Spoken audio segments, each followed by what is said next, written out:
नमस्कार, मेरा नाम निखिल ओखदे है और मैं सॉफ्टवेयर इंजीनियर हूँ। आज हम जिस चीज़ के लिए यहाँ पे जमा हुए हैं उसका टॉपिक यूनिवर्सल ब्रदरहुड है। पर मुझे कहीं ना कहीं ऐसा लगा कि हम इंसानों तक सीमित रह गए।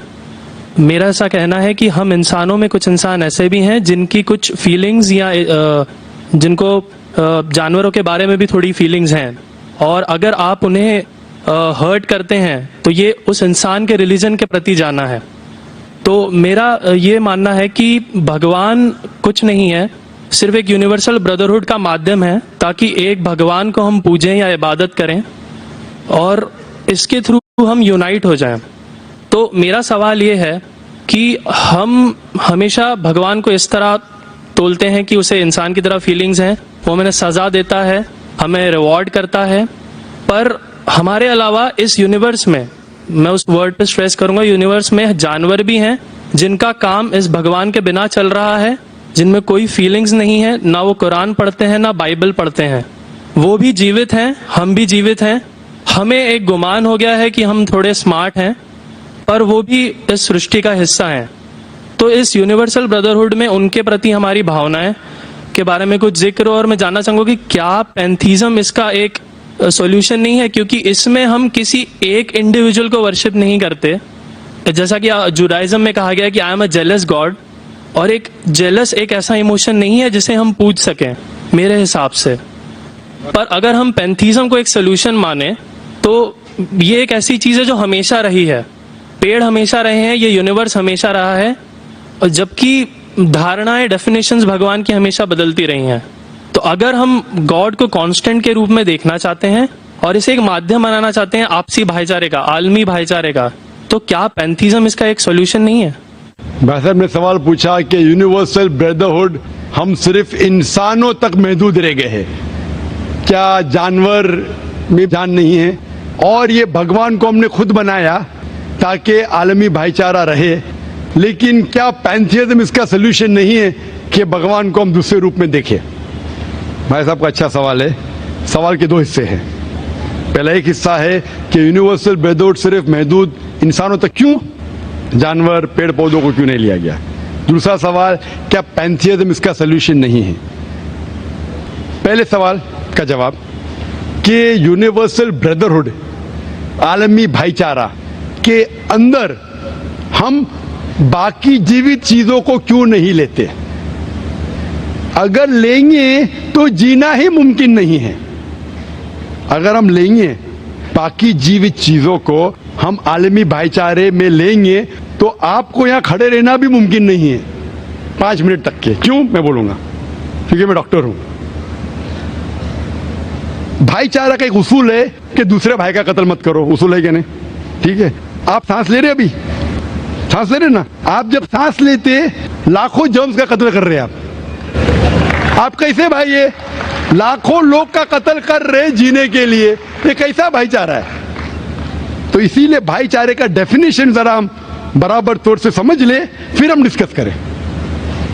क्योंकि अगर आप कहेंगे हर जीवित चीज मेरे भाई है, तो आप भाईचारे के खिलाफ। कोई भाईचारा में ये नहीं है कि दूसरों का कत्ल करो अपने आप को जिंदा रखने के लिए।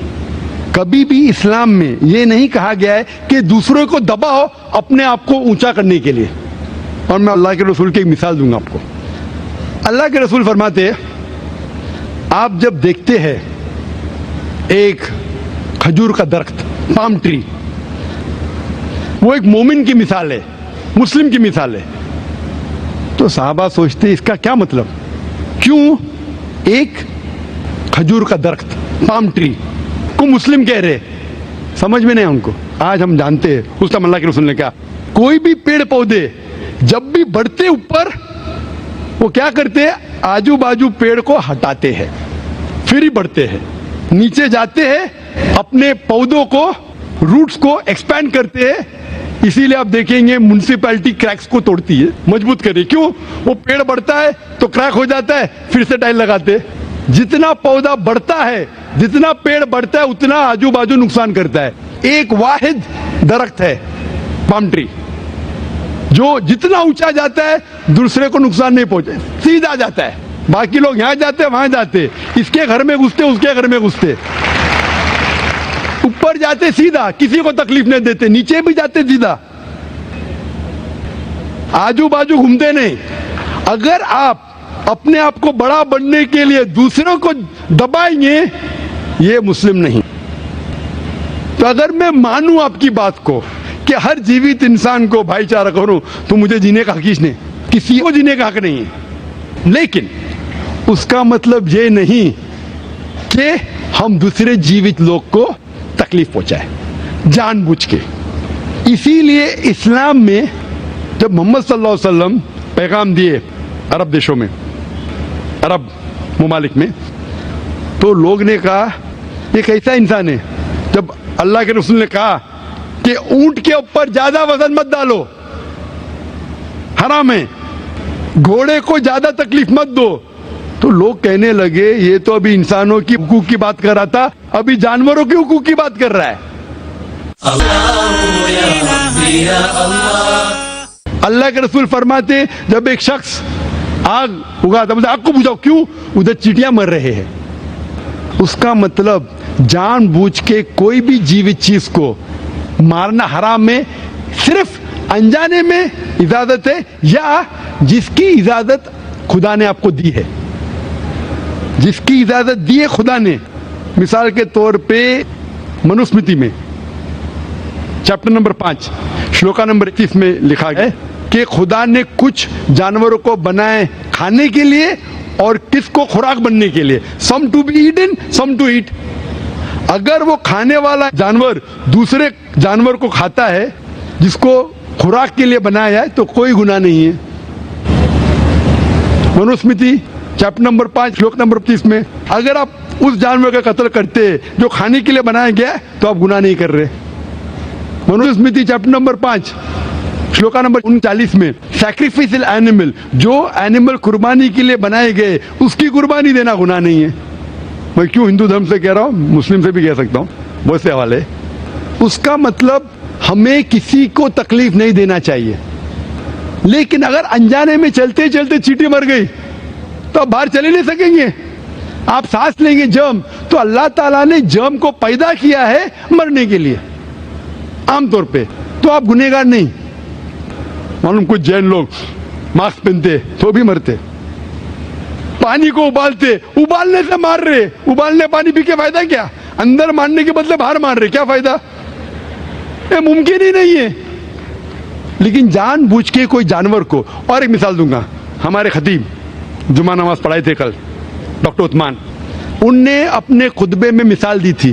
क्या एक औरत थी जो बहुत बेहया थी, क्या कहेंगे, जो आम तौर पे लोगों की जिन्नत थी। मैं लफ्ज उर्दू जरा मेरी कमजोर है, मैं किसी को ठेस नहीं पहुंचाना चाहता, इंग्लिश में कहेंगे नॉट विथ गुड कैरेक्टर, बाजारी औरत। जरा मैं ऐसे लफ्ज में इस्तेमाल करना चाहता किसी को चोट पहुंचे, तो बाजारी औरत थी जो बहुत गुनाह करती थी। लेकिन एक वक्त एक कुत्ते को पानी पिलाया तो अल्लाह के रसूल फरमाते सिर्फ वो एक अच्छे अमल के वजह से खुदा ने उसे जन्नत में डाला। बाजारी औरत गलत काम करती है, जिना करती है, एक अमल क्या की, एक कुत्ते को पानी दी, इंसान को नहीं कुत्ते को, और अल्लाह उसे जन्नत में डालता है। दूसरी तरफ एक अच्छी औरत, नेक औरत, लेकिन एक बिल्ली को बंद करती है, चेन करके रखती है, उसकी आजादी को कैद करती है, अल्लाह ताला उसको जहन्नम में डालता है, नरक में डालता है। इसे कहते हैं जानवरों के हुकूक। मतलब जानवरों के भी हुकूक इस्लाम में हैं। अल्लाह के रसूल फरमाते कि चिड़िया की जान भी मत लो बिना वजह।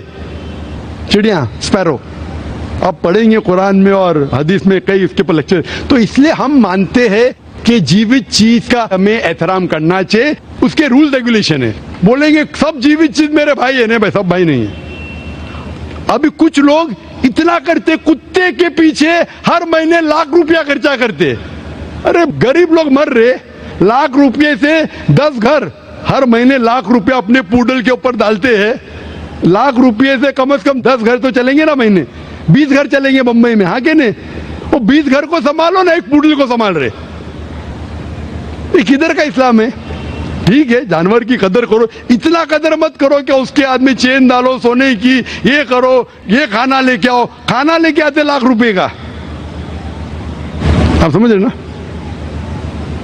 तो इतना मत इसराफ करो। इस्लाम के अंदर सिखाया गया है कि भाईचारा, जो मैंने जिक्र किया, बट जानवरों को भी देखो और उसके साथ अच्छा बर्ताव करो, बिना वजह किसी जानवर का कत्ल मत करो। ये आपका सवाल था। आपका दूसरा सवाल इसके अंदर जवाब हो गया। आप कहते हैं कि पैंथियज्म, सबको खुदा मानना इसका जवाब है। उसका जवाब में कहा था, हमारे भाई जो अवतार सिंह थे ना, उसने कहा था पैंथियज्म, सब कुछ खुदा है, सब कुछ खुदा है। इससे क्या होता है कि सब कुछ खुदा है, मतलब अगर आप सबको खुदा मानते, चोर को भी खुदा मानते, डाकू को भी खुदा मानते, खुदा का मतलब उसका कहना मानना, बराबर कि नहीं? उसकी इज्जत करना, उसकी इबादत करना, वो जो कहता है उसकी बात मानना। तो आप अगर वो चोर को खुदा बोलेंगे, वो बोलेगा चोरी को, तो आप चोरी करना शुरू करेंगे। वो बलात्कार करने वाला कहेंगे आपसे, आप उसको खुदा बोलेंगे, चल मैं बलात्कार कर, आप करेंगे? करेंगे? तो इसी तरह ये इलॉजिकल है। खुदा एक है और सिर्फ उसकी इबादत करना चाहिए। और ये जो फिलॉसफी है, ये फिलॉसफी जो आप बोल रहे, किधर से आई? इसे कहते हैं एंथ्रोपोमॉर्फिज्म। क्या कहते हैं? एंथ्रोपोमॉर्फिज्म, मतलब गॉड ने हर चीज की शक्ल हासिल की। और इसके अंदर एक फिलॉसफी है कि खुदा इतना पाक, इतना नेक, वो जानता नहीं कि किस तरीके से इंसान को तकलीफ होती है। और ये एंथ्रोपोमॉर्फिज्म जो फिलॉसफी है, खुदा अलग अलग चीज में शामिल होते हैं। और कई मजहब, इस्लाम के अलावा कोई मजहब कहता है कि खुदा एक बार इंसान का रूप हासिल किया, कुछ मजहब कहते हैं अनेक बार। और उनकी लॉजिक है कि खुदा इतना पाक, इतना नेक, इतना महान, उसे पता नहीं इंसान की तकलीफ क्या है, इंसान को किस चीज का बुरा लगता है। इतना नेक, इतने पाक, इंसान को दर्द कैसा होता है, इंसान को तकलीफ कैसा होती है। तो ये खुदा जो नेक और पाक है, जानने के लिए इंसान के उसूल क्या होना चाहिए, वो इंसान का रूप धारण करते हैं। ये फिलॉसफी है एंथ्रोपोमॉर्फिज्म की। ऊपर से लगता है बहुत लॉजिकल है, खुदा इतना नेक, इतना पाक, इतना दयालु, वो जानता नहीं बेचारे इंसानों की क्या तकलीफ है, क्या मजबूरी है, क्या मुश्किलात है। तो इंसान का रूप धारण किया लिखने के लिए, क्या इंसान के लिए अच्छा है बुरा है। ऊपर से देखे तो बहुत अच्छा लगता है, लेकिन तहकीक करेंगे मंतिक से तो एकदम ही गलत। मिसाल के तौर पे, अगर मैंने एक डीवीडी प्लेयर बनाया, डीवीडी प्लेयर, क्या मुझे जरूरी है कि मैं डीवीडी प्लेयर बनूं ये जानने के लिए डीवीडी प्लेयर के लिए क्या अच्छा है क्या बुरा है? जरूरी है? नहीं। मैं एक इंस्ट्रक्शन मैन्युअल लिखूंगा कि डीवीडी प्लेयर को प्ले करने के लिए डीवीडी डालो, प्ले का बटन दबाओ, स्किप करने का स्किप का बटन दबाओ, स्टॉप करने का स्टॉप का बटन दबाओ। पानी में मत डालो, खराब हो जाएगा, ऊपर से मत फेंको, खराब हो जाएगा। मुझे डीवीडी प्लेयर बनने की जरूरत नहीं। इसी तरीके से खुदा हमारा खालिक है, हमारा बनाने वाला है, हमारा पैदा करने वाला है, उसको इंसान बनने की जरूरत ही नहीं।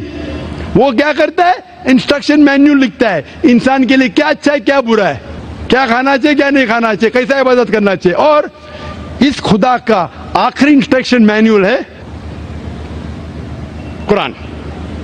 इस ईश्वर, इस भगवान, इस अल्लाह, इस खुदा का आखिरी इंस्ट्रक्शन मैन्युअल है कुरान। इस कुरान मजीद में लिखा है आपके लिए क्या अच्छा है क्या बुरा है, किस तरीके से जानवर से अच्छा बर्ताव करना चाहिए, किस तरीके से भाईचारा बढ़ना चाहिए, किस तरीके से गरीबों की मदद करना चाहिए, सब लिखा है इसमें। खुदा को खुद इंसान बनने की जरूरत नहीं, क्योंकि वो हमारा खालिक है, हमारा मालिक है। तो इसीलिए ये पैंथियज्म फिलॉसफी इज टोटली रॉन्ग।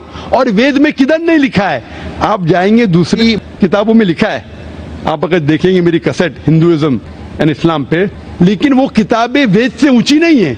वेद में सिर्फ लिखा है तौहीद के बारे में, एक खुदा के बारे में, एक कम सत्य विप्रा बहुधा वेदांते, खुदा एक है, उसको नाम अलहदा दे सकते हैं आप, लेकिन खुदा एक है, उसकी सिफत आप बयान कर सकते हैं। और वो एक खुदा है न तस्य प्रतिमास्ति, उसका कोई अक्स नहीं है, ना कोई पिक्चर है, ना कोई पेंटिंग है, ना कोई मूर्ति है, ना कोई स्टैच्यू है। Hope that answers the question.